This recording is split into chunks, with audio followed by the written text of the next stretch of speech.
Hey y'all, it's your girl Spicy and Chocolate. I'm back at it with another video. And today we're gonna watch Do You Remember the Different Color Twins?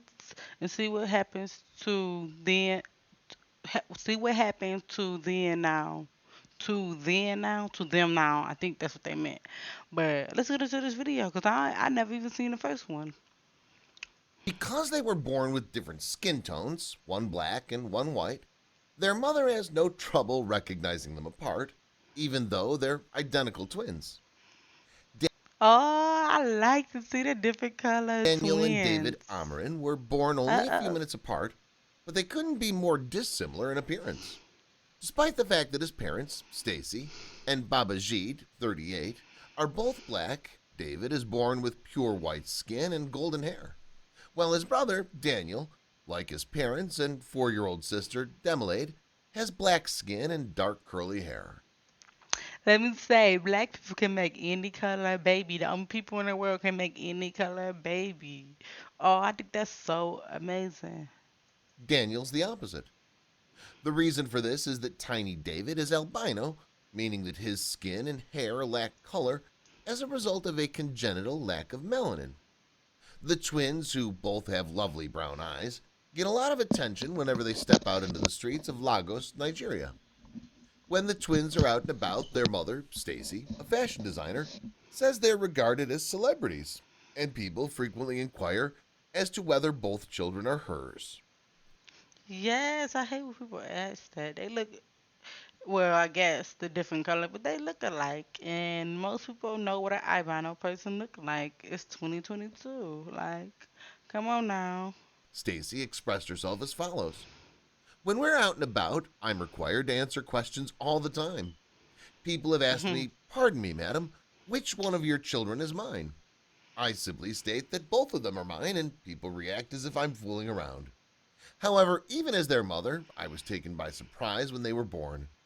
When the doctor informed me that my children are not similar, I was unsure of what to anticipate. Then I noticed that they had different colored hair and complexion, which I couldn't believe, so I'm not surprised that other people are as startled as I am." I love to see twins because I am a mother of twin girls. But my twin girls are about to be 10. And I think that's so amazing how they look. The fair-haired brother David and his dark-skinned brother Daniel were born on February 26th in Lagos, Nigeria. After giving birth to her twins through cesarean section, Stacy remembered the moment she laid eyes on her one-of-a-kind children for the first time. She was completely unaware that they had distinct skin tones until they were born.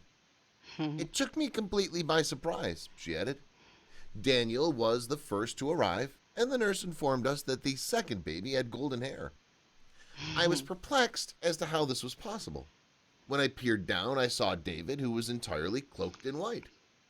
I invited my husband into the room so he could see what we were up to. I couldn't make out what was being said. He, too, couldn't believe what he was seeing.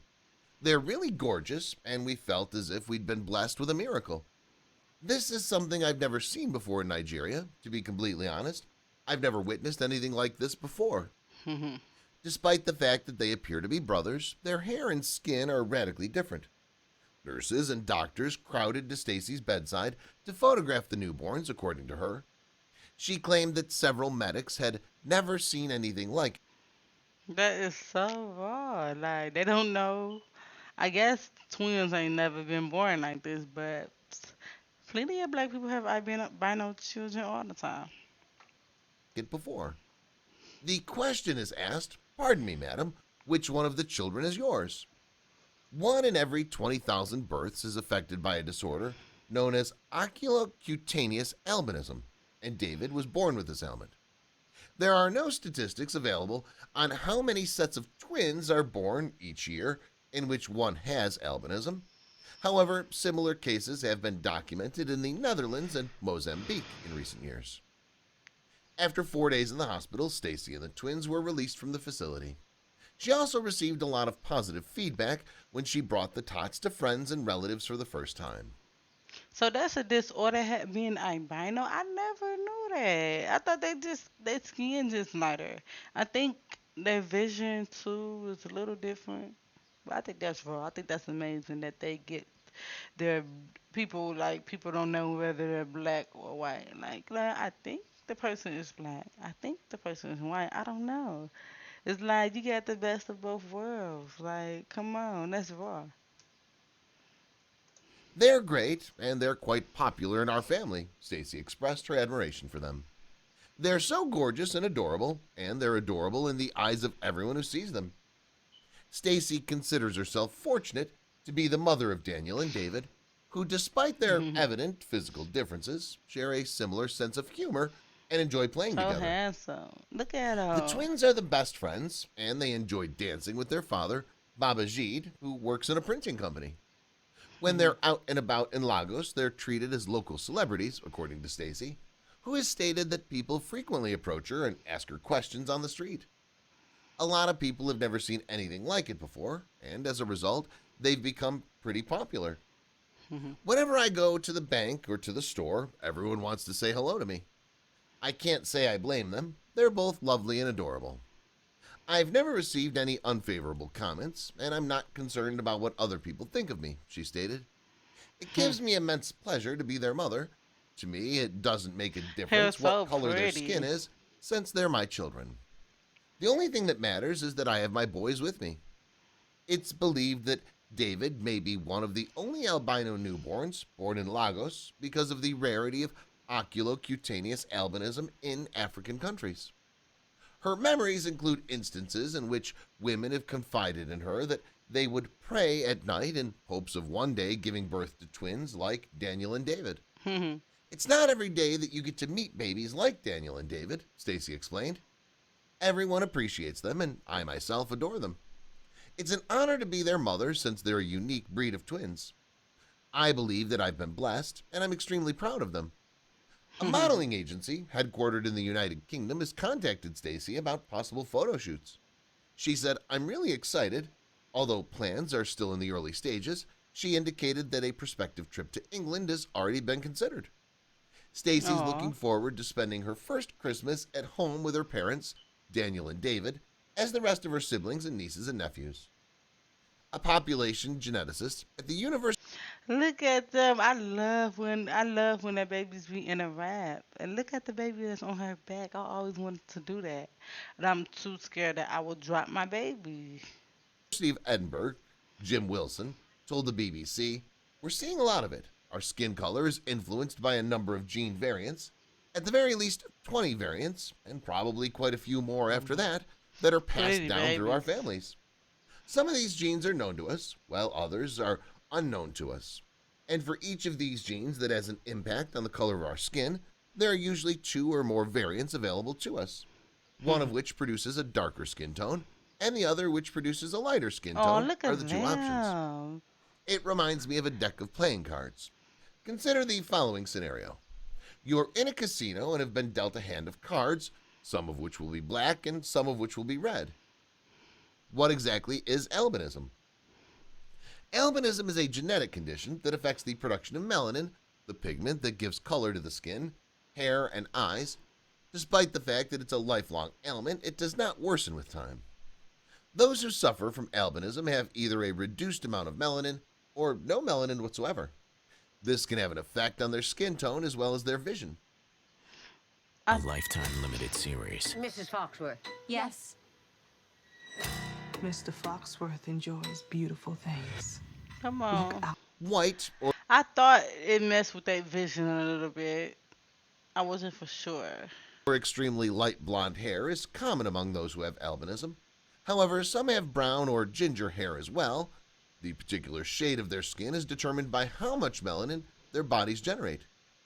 It's also characteristic of albinism to have very pale skin that burns quickly in the sun and does not generally tan. Problems with the eyes. Eye disorders might occur as a result of a decreased level of melanin.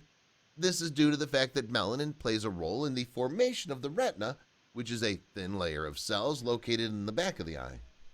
The following are examples of possible eye disorders associated with albinism.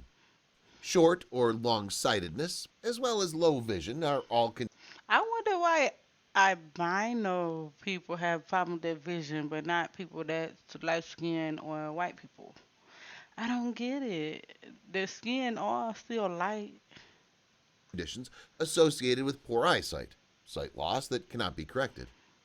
It's possible to have astigmatism if one's cornea, clear layer at one's front of the eye, it's not precisely curved, or if one's lens is an atypical shape, which results in impaired vision. When the eyes are sensitive to light, this is called photophobia. When the eyes move involuntarily from side to side, it's called nystagmus. When the eyes move involuntarily from side to side, this is called vision. You do not see the world as wobbling because your brain adapts to your eye movement. This is called strabismus. And when the eyes are pointed in different places, say we're looking at something, some young toddlers with albinism appear clumsy due to their lack of muscle tone. The reason for this is that people who have vision impairments may have difficulty performing certain activities, such as picking up an object. As kids grow older, this should become more apparent. How albinism is passed down through families. The two most common kinds of albinism are as follows. Skin, hair, and eyes are all affected by oculocutaneous albinism, OCA, which is the most common kind. Okay. Ocular albinism, OA, is a more rare kind of albinism that mostly affects the eyes. The inheritance pattern is autosomal recessive. Almost all kinds of OCA, as well as some types of OA, are inherited through autosomal recessive pattern of inheritance. This means that in order for a kid to be born with albinism, he or she must inherit two copies of the gene that causes the disorder, one from each parent. A kid with albinism has a 1 in 4 probability of being born to parents who both carry the gene, and a 1 in 2 chance of being born to parents who both carry the gene. Carriers are not affected by albinism, but they can pass the gene on to their children. The Wow. importance of X-linked traits. Some forms of OA are passed down across the generations in an X-linked pattern of inheritance. Boys and girls are affected differently by this pattern. Girls who inherit the albinism gene become carriers, whereas boys who get the gene will be born with albinism. It's estimated that 1 in every 2 daughters will be born with an X-linked kind of albinism if their mother is a carrier for this condition. 1 in every 2 of her sons will be born with albinism, according to the odds. Wow. Because of the X-linked nature of albinism, when a father has it, his daughters will become carriers, whereas his boys will not have albinism and will therefore not be carriers. Genetic counseling is available. Consult your primary care physician about obtaining a referral for genetic counseling if you have a family history of albinism or a child who's affected by the disorder. A genetic counselor is a professional who provides information, support, and counseling to those who have genetic disorders. For example, I don't really. I guess, like I said, I guess it's a disorder, you can but explain with I don't feel it's a disorder. Maybe I don't understand it that much. Because it's people that I done met that's albino, they can see good.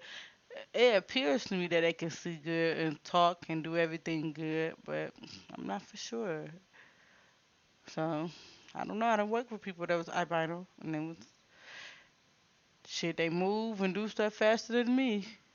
them how you came to have albinism and the likelihood of passing it on to your children. It's a lifelong ailment, but it doesn't become worse with time, according to the National Health Service. Albinism is caused by defective genes that are passed down from one's parents to their children. In the vast majority of cases, albinism is inherited through an autosomal recessive pattern of inheritance. This means that in order for a child to have the disorder, he or she must inherit two copies of the defective gene, one from each parent. A kid with albinism has a 1 in 4 probability of being born to parents who both carry the gene, and a 1 in 2 chance of being born to parents who both carry the gene. Carriers do not experience albinism, but they can pass on the defective gene to their offspring.